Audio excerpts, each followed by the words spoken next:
Oh, looks like we're live. Hey, everybody. Hi, Nathan. Hi, Hi Rebecca. there. Hi. Hey. So great to see everybody um, on this warm June Friday afternoon. Yes. Yes, it is warm. Yeah, good to see you guys too. Yeah, yeah. So hey, we've got a lot to talk about today. So, We do. yeah, things have been busy at the Supreme Court. Um, I mean, we're all just rejoicing in the decision that was handed down today, the Dobbs decision that has essentially, well, legally has overturned Roe versus Wade. Yeah, amazing. I think even though, you know, we were speculating with the leaked decision, that came out a while ago, seeing it actually come out and really just kind of basking in what the momentous occasion that it is, still trying to take it in and very grateful, giving God the thanks and praise, obviously, but certainly reflecting on, not just God's faithfulness, but, the hard work, the countless hours, the countless people who have put in, time and prayers and their lives over the past 50 years to get us here to what happened today. So I don't think the importance of what happened can be overstated. I think at the same time, as Christians, we need to recognize that it's not over. In many ways, this fight is probably going to ramp up in many ways, and there are people and forces on the other side who are, not going to sit idly by. So, while we're grateful and we believe the court got it right, and we certainly believe in the moral injustice of abortion, and are glad for this ruling. It certainly does not outlaw it everywhere, as we know. Brings the issue back to the states. So there's going to be a lot of state battles, a lot of local battles. There's still going to be battles at the national level, at Congress, and so grateful. It definitely righted a big wrong with the court, but lots to do. Be grateful and rejoice today, but kind of gird up and continue the fight for sure.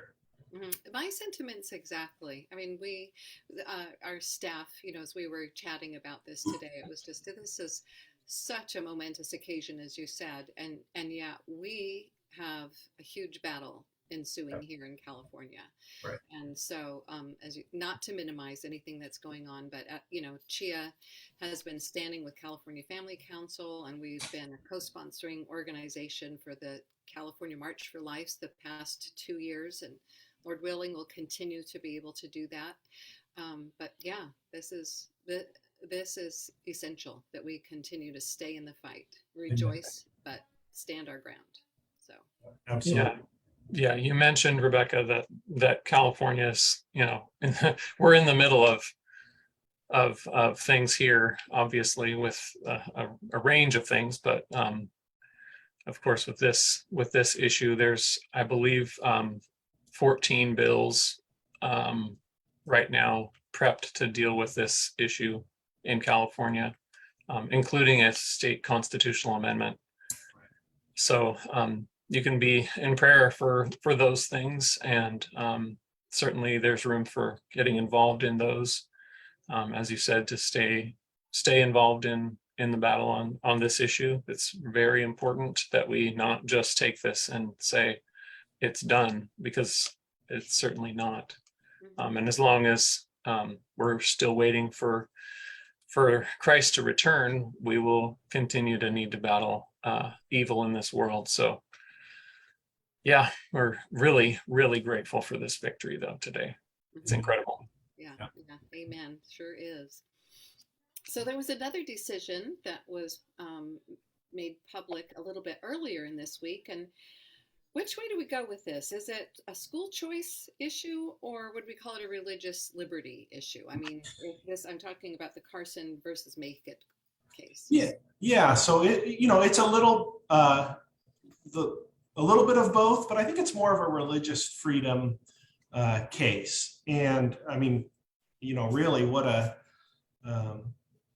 incredible Supreme Court term it's been with these important cases coming out, and we're not done yet. But the Carson versus Macon case, it dealt with school choice, but the court was not making any decisions or creating any rights to school choice. The state of Maine has, for a long time, had school choice laws enacted whereby public funds could be used at the parents' discretion to send their kids to private schools. And at some point, they enacted some restrictions on what types of private schools the parents could spend that money on. And the restriction that they placed on us was no, overtly religious schools could be the beneficiary of these funds. And the Supreme Court, rightly, and we're glad for this ruling, said no. Once you do establish, state of Maine, this program whereby parents are going to be able to use these funds as they choose, you cannot then handcuff them and tell them you can use them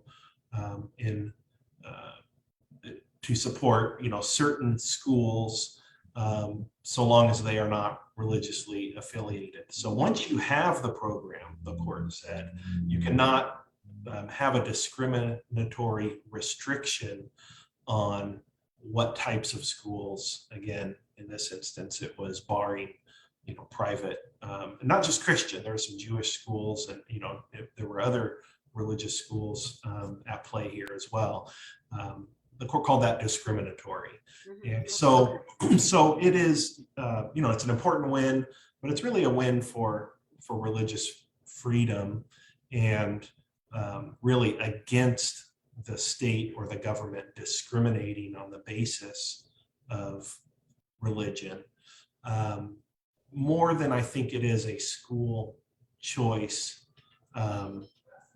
case. Again, it dealt with school choice, but that's not what the court was there to decide, whether or not school choice is going to be the law of the land or anything like that.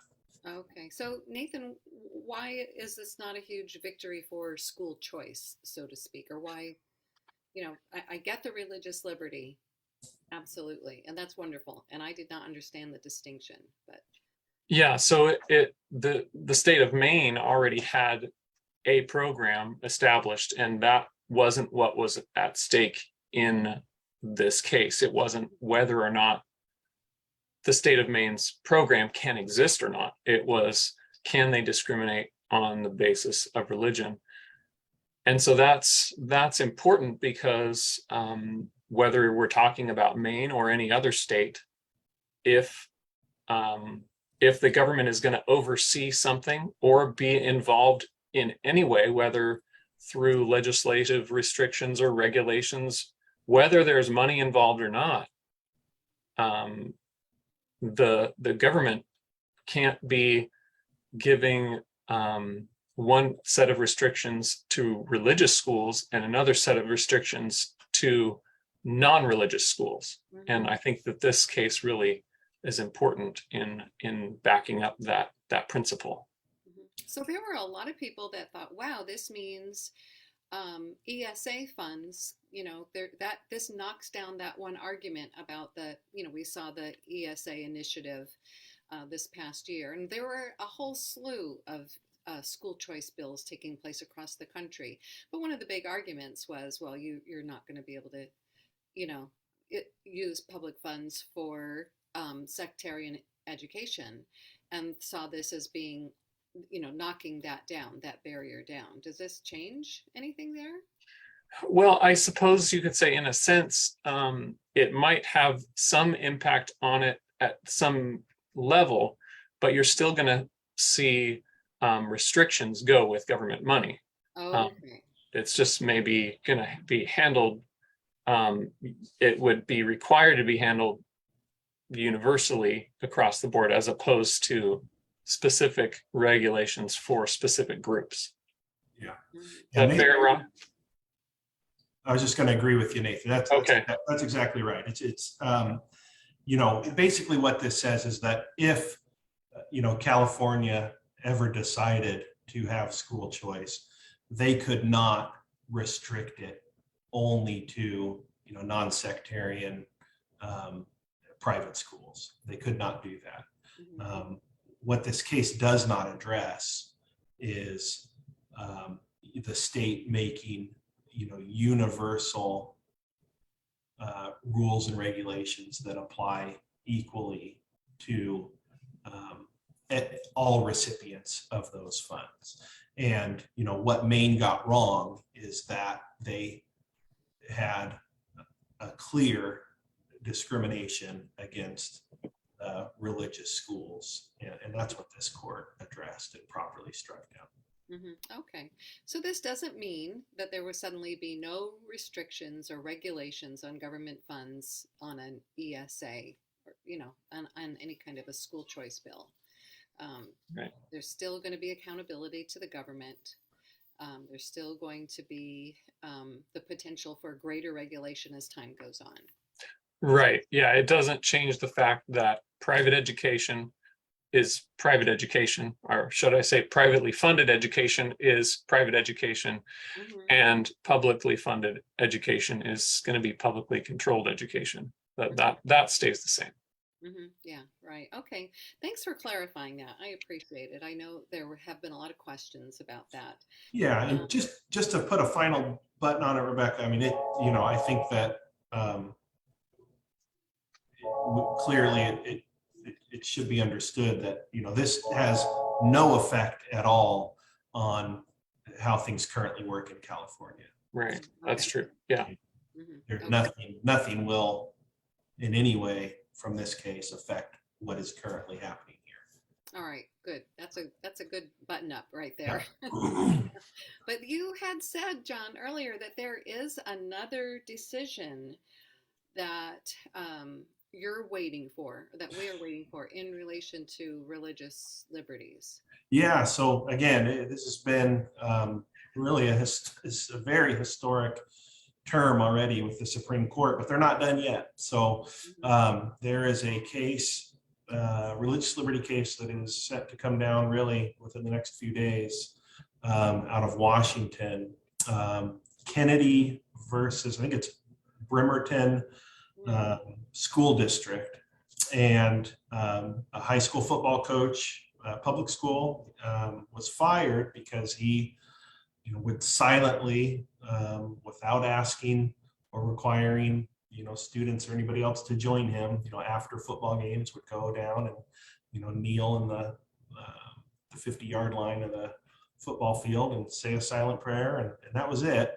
When he was told to stop, and he didn't, and so he got fired. So that case has made its way through the courts and was heard this term at the Supreme Court, and we're waiting for that ruling. We're hopeful and prayerful, and certainly when it comes down, we'll read it and analyze it and let everybody know what the ruling is and what the implications are. But we're praying for another victory there, and a strengthening prayerfully, even more so, of the religious liberty rights that we have. And would that have anything to do with freedom of speech as well? I was just thinking this coach didn't say anything, Right. but he was. Yeah, I mean, there could be some crossover. It's both, but they're both the First Amendment, but I think it was couched in a religious exercise argument. So we'll have to wait and see what the court says, but First Amendment for sure. Okay, interesting. Yeah, we'll be continuing to pray about that for sure. So Nathan, we've been waiting. Yes, we have. On SB 866. Yeah. I'm sure people are tired of hearing the lack of positive news or some kind of news besides no vote yet. But that's still kind of where we're at with SB 866. We have seen no movement in the last couple of weeks, except for we had that amendment that came through last week, Right. which SB 86, as you know, is that a bill that allows minors to consent to their own vaccines. And the amendment last week changes the age from age 12 to age 15 as being the earliest they could consent to their own vaccines without parental knowledge or consent. So that doesn't appear, at least so far, to have paved the way for that bill to move forward. Although I think that was the intention, was to try to appease some legislators that thought 12 was too young, but maybe 15 was better. So you don't think that the author, out of the goodness of his heart, thought that he should bump that age up, Nathan? No, that was under some hopefulness that it would get enough votes. So and it still is yet to be seen, because we haven't actually seen a vote on that bill yet. It's had a number of opportunities to come up for a vote. And the next possible vote is Monday. There's still Monday and Thursday of this coming week. It could come up for a vote, or it could come up later, potentially in August as well. So we do have some potential waiting. So we'll have to see. So keep praying, and you can keep calling your assembly members. That's where this bill is right now, is on the assembly floor. So call your individual assembly member that represents you. That's who you need to call at this point, is to call your individual assembly member that represents you. So I've got a question. What if I already called before it was amended? Do I need to call again?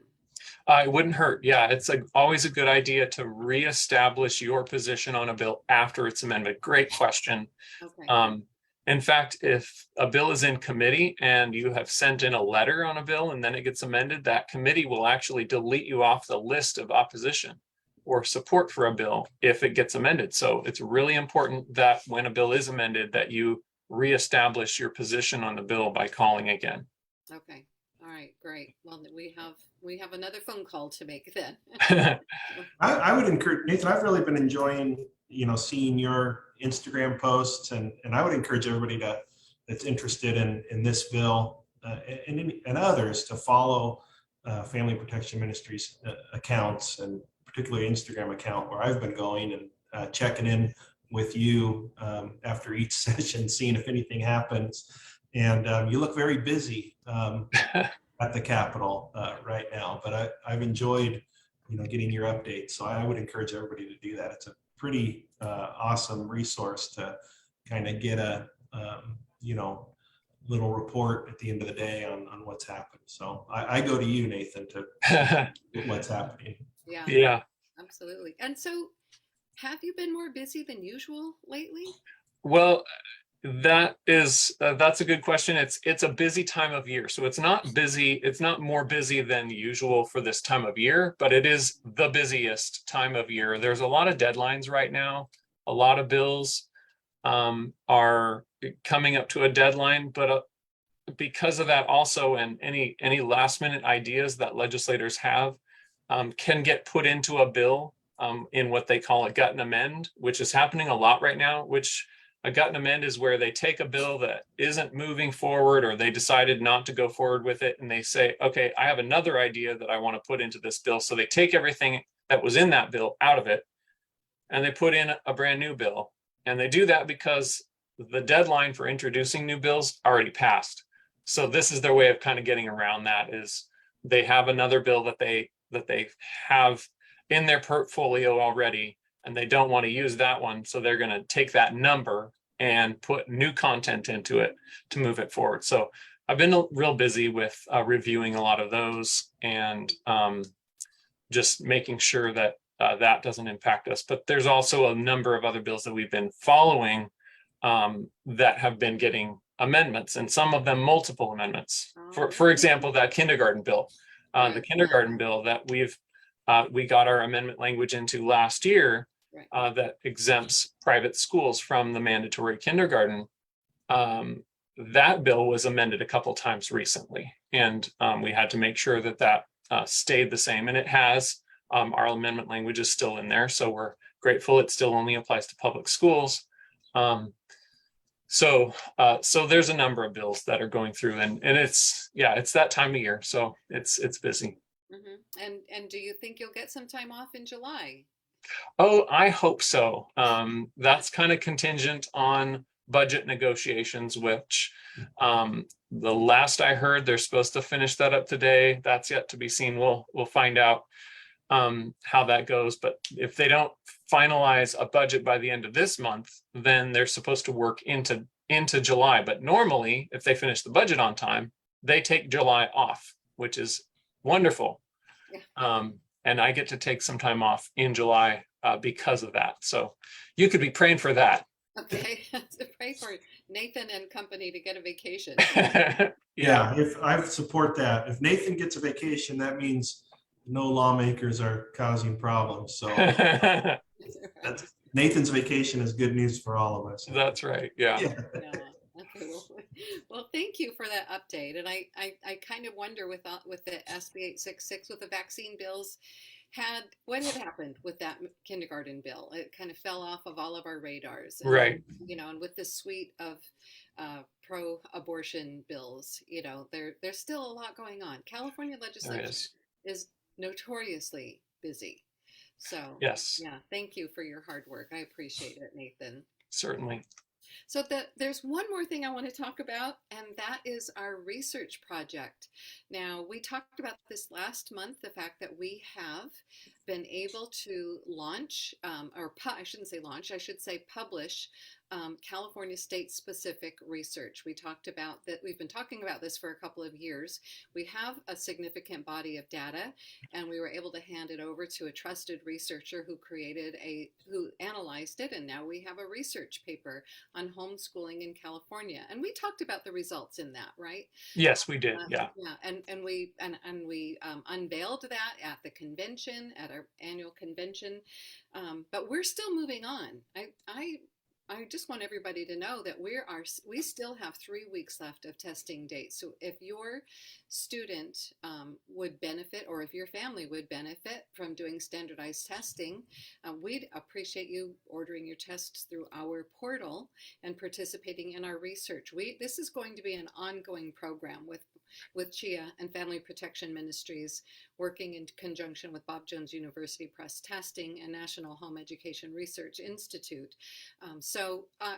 So I'm sorry if you're getting tired of hearing about it, but we're going to keep banging this gong because it is so important. This is an essential tool to put in the hands of Nathan and others that are speaking with policymakers so that they can explain just how successful homeschooling is. And there's more in this data than just assessment tests, correct?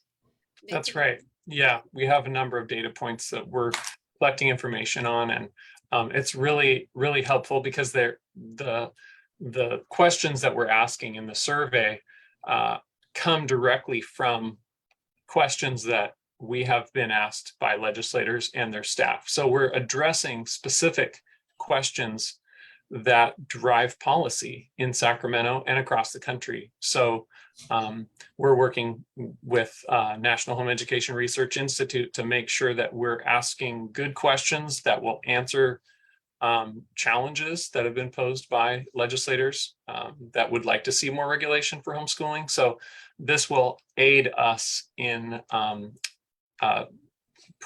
laying to rest some of these challenges that have come up against homeschool families. And I think it'll really have a great impact, not just with the report that we already have published, but in the future, as we continue to add to this research each year, it will allow us to keep the legislators and media updated with annually current information on homeschool success academically, but also the other questions that legislators have that will that'll help them to know that they don't need to pursue further restrictions on homeschooling. Right. So this is important. And I would just say something to those of you who have participated in any of our testing periods so far this year, this spring. Please do make sure you go back and fill out that survey. I know we ask in our email to you and in the documentation that you complete the survey before you see your students' test results. But it's not too late because you do get to self-certify whether you've seen your students' test results or not.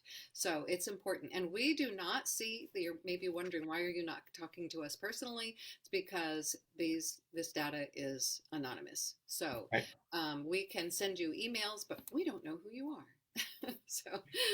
So this is really important. Please do, if you plan on testing, go ahead and order your tests through our student tests portal.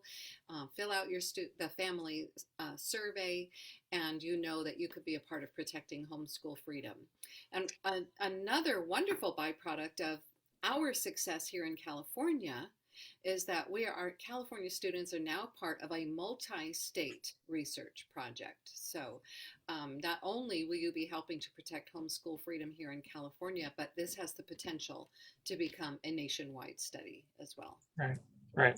And I would just add to that too, that if you have done testing with your students this year or this school year, I should say, and maybe you didn't do it through CHIA's portal, you can still submit those scores, and we would appreciate that. It would be helpful. So you can definitely contact us with that information, because that can be added in. National Research Home Education Research Institute has a way of bringing in those scores as well. So you can be included in the research. Yeah, I can go ahead and put the email address in there where they need to submit the redacted copies of the students' score reports. They would go ahead and submit the survey information, but then you do need to, and that survey information, I'll put the link to all of these things in our comments, but we do need to have that substantiated though by the redacted copies. That's a little bit of a different situation there, but that works too. We'd love to see that as well. So, okay, our time is up. It flies by every month. Yes. But thank you so much for your time. Thanks for the hard work that you both do. Thank you for your research. And this is just essential. And I know our homeschoolers in California love hearing about this. It's important that everybody stays educated on homeschool freedom in California. Yeah. Thanks, John. Thanks, Rebecca. You're welcome. Thank you both. All right, you guys have a great weekend. You too. Thank you. You too. Bye. Bye-bye.